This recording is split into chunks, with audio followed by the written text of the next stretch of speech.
Good news অবশেষে বাংলাদেশের বাজারে চলে এলো আকর্ষণীয় লুকস, নতুন গ্রাফিক্স এবং ব্র্যান্ড নিউ ফিচারের সাথে বাজাজ পালসার N125 এর নতুন মডেল। আমরা যারা পাওয়ারফুল সেগমেন্টের 125 সিসির বাইক পছন্দ করি, মূলত এই বাইকটি তাদের জন্য হবে ফার্স্ট চয়েস।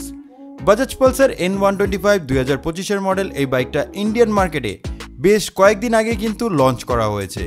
ইন্ডিয়ার বাজারে যখন বাইকটিকে লঞ্চ করা হয় তখন কিন্তু এই বাইকটি ব্যাপক জনপ্রিয়তা অর্জন করেছিল। সো বাংলাদেশে কেনার আগে আজকের এই ভিডিও থেকে জানতে পারবেন এই বাইকটির ফুল স্পেসিফিকেশন এবং বাইকটিতে কি কি নতুন ফিচার অ্যাড করেছে। তাছাড়া এই বাইকটি বাংলাদেশের বাজারে ঠিক কবে নাগাদ লঞ্চ করা হবে এবং লঞ্চের পর কত দাম হবে সেই সম্পর্কে। তো বন্ধুরা, চলুন ভিডিওটি শুরু করা যাক। প্রথমে আমরা বাইকের লুকস এবং ডিজাইন নিয়ে কথা বলবো। বাইকটির সামনের দিকে যদি আপনি লক্ষ্য করেন তাহলে বাইকটিতে মাস্কুলার বডির সাথে এগ্রেসিভ ডিজাইন দেখতে পারবেন এবং সিম্পলের মধ্যে চমৎকার গ্রাফিক্স কিন্তু দেখতে পারবেন, যেটা কিনা বিগত মডেলের NS125 থেকেই অনেকটাই চেঞ্জ করা হয়েছে। এছাড়া যদি বাইকটির বিল্ড কোয়ালিটি নিয়ে কথা বলতে যাই তাহলে বাইকটির বিল্ড কোয়ালিটি অসাধারণ করা হয়েছে। এই বাইকটি বিশেষ করে স্কুল কলেজ ছাত্রীর জন্য সেরা লুকিং একটি বাইক হবে। তাছাড়া বাইকটি 4টি ডিফারেন্ট কালারে বাংলাদেশের বাজারে পাওয়া যাবে। এর মধ্যে purple colour, yellow colour, red colour এবং হোয়াইট কালার।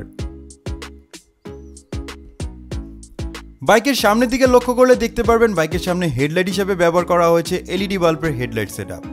বাইকের সামনে ফ্রন্টের সাসপেনশন হিসেবে ইউজ করা হয়েছে টেলিস্কোপিক সাসপেনশন। এই বাইকের সাসপেনশনটি অন্যান্য বাইকের থেকেই অনেকটা ইউনিক লাগবে, কারণ এই বাইকটিতে প্লাস্টিকের কভার দেওয়া থাকবে। বাইকটির ফ্রন্টের টায়ার হিসেবে ব্যবহার করা হয়েছে 18 ইঞ্চি অ্যালোরিং এর সাথে 80/100 সেকশনের টিউবলেস টায়ার এবং এই বাইকের সামনে ব্রেকিং সিস্টেম হিসেবে ব্যবহার করা হয়েছে ডিস্ক ব্রেক। দুঃখের বিষয়, এই বাইকটিতে পাচ্ছেন না আপনারা কোনো ABS ব্রেকিং টেকনোলজি। মূলত 125 সিসির যে কোনো বাইকেই কিন্তু আমরা এখন ABS ব্রেকিং টেকনোলজিটি দেখতে পাই, তবে পালসার এর মধ্যে কোনো রকম কোনো ABS টেকনোলজি আনেনি। বাইকের পিছনের দিকে সাসপেনশন হিসেবে ব্যবহার করা হয়েছে মনোশক সাসপেনশন এবং বাইকের পিছনের টায়ার হিসেবে ব্যবহার করা হয়েছে 18 ইঞ্চি অ্যালোরিং এর সাথে 100/80 সেকশনের টিউবলেস টায়ার। এর সাথে ব্রেকিং সিস্টেম হিসেবে পেয়ে যাবেন 130 মিলিমিটারের ড্রাম ব্রেক। পাশাপাশি বাইকটির পিছনে আমরা টেল ল্যাম্প হিসেবে দেখতে পারবো আকর্ষণীয় ডিজাইনের LED বাল্বের টেল ল্যাম্প সেটআপ। ওভারঅল দূর থেকে দেখতে বাইকটিকে কিন্তু ডিজাইনের দিক থেকে অনেকটা ইউনিক এবং অর্গানিক লাগবে। এই পর্যন্ত বাইকটিতে সবচেয়ে বড় যে আপডেটটি আনা হয়েছে তা হলো এই স্পিডোমিটারে। বাইকটাতে ব্যবহার করা হয়েছে সিঙ্গেল পার্ট হ্যান্ডেলবারের সাথে একেবারে ফুললি ডিজিটাল স্পিডোমিটার, যেটা আগের মডেল NS125 থেকে অনেকটাই আপডেট করা হয়েছে এবং এতে ফিচার হিসেবে পাবেন RPM meter, speedometer, odometer, trip meter, gear position indicator, service reminder, turn by turn application সহ সকল বেসিক ইনফরমেশন। বাইকটির সিট হাইট হবে 795 মিলিমিটার। এর জন্য আপনার উচ্চতা যদি 5 ফুটের একটু বেশি হয় তাহলে আপনি বাইকটিকে ইজিলি রাইড করতে পারবেন। বাইকের গ্রাউন্ড ক্লিয়ারেন্স হবে 198 মিলিমিটার এবং বাইকটির কার ওয়েট হবে 125 কেজি। তাছাড়া বাইকটির ফুয়েল ট্যাঙ্ক ক্যাপাসিটি হবে 9.5 লিটার। চলুন এখন আমরা কথা বলবো এই বাইকটির ইঞ্জিন পারফরমেন্স নিয়ে। বাইকটিতে ইঞ্জিন হিসেবে ব্যবহার করা হয়েছে 124.58 CC single cylinder 4 stroke air cooled DTSI engine. এই ইঞ্জিনের কারণে বাইকটি থেকে ম্যাক্সিমাম পাওয়ার আউটপুট করে থাকবে 12 PS 8500 RPM এ।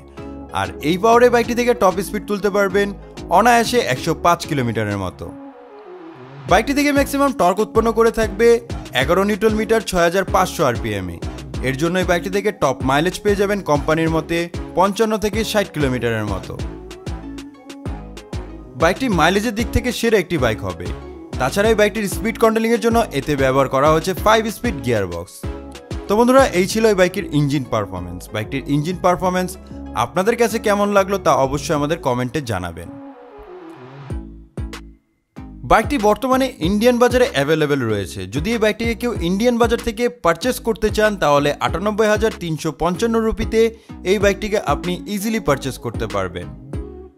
তবে খুব শীঘ্রই বাংলাদেশের মার্কেটে এই বাইকটিকে লঞ্চ করা হবে। হতে পারে আগামী আগস্ট মাসের মধ্যে এই বাইকটি আমরা বাংলাদেশের বাজারে অ্যাভেলেবেল দেখতে পারবো। তাছাড়া এই বাইকটি যখন বাংলাদেশের মার্কেটে আসবে তখন এই বাইকটির দাম হতে পারে 1,85,000 টাকার মতো। বন্ধুরা, আজকের ভিডিওটা এই পর্যন্তই। ভিডিওটা ভালো লাগলে অবশ্যই ভিডিওতে লাইক, কমেন্ট এবং শেয়ার করে রাখবেন। এরকম আরও নিত্য নতুন বাইকের আপডেট পেতে অবশ্যই আপনারা আমার ডেইলি বাইক ভিডিও ইউটিউব চ্যানেলটিকে সাবস্ক্রাইব করে রাখবেন। বন্ধুরা দেখা হচ্ছে পরবর্তী কোনো নতুন ভিডিওতে। সবাই ভালো থাকবেন, সুস্থ থাকবেন, ধন্যবাদ।